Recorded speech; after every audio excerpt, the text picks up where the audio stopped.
Men quyonni rasm chizaman, qochdik. Biluvdim o'zi neto joyga kelib olganimni. Qoch.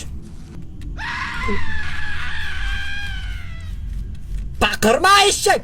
Baqirib o'ray dedim, baqirib o'rdim. Sal qoldi.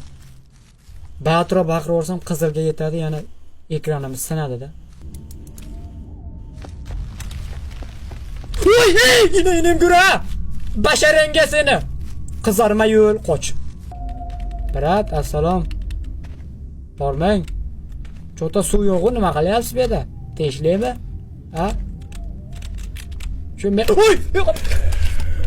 Inim gör! Men orqamda yuribdi-ku hali ham. Help dedi, yo'q, yordam yo'q. Mana o'lik bittasi. Qochdik bu yerdan.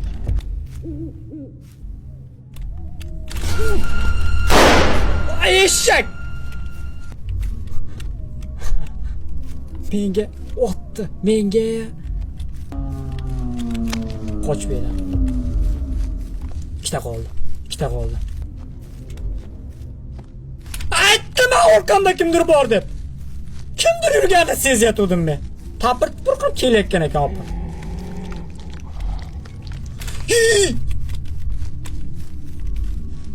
Tinch qo'yami bular meni yashatami?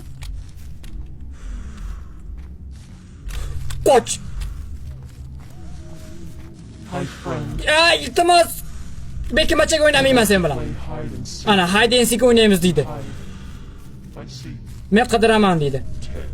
Sanayapti 19 sa. Qoch. Qoch. Top bo'lsa bizni tirik qo'ymaydi u.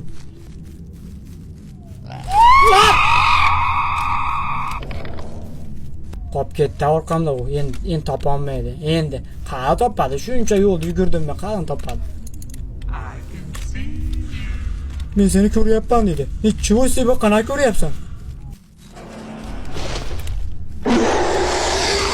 So'bulasa bu yerdan men chizdim rasmni. Odam topish shunchalik qiyinmi? O'liklar topish shunchalik qiyinmi? Topib oldi bizni. Bizni topib ol. Qo'ying, pastga qo'ying. O'ldik. Bo'ldi.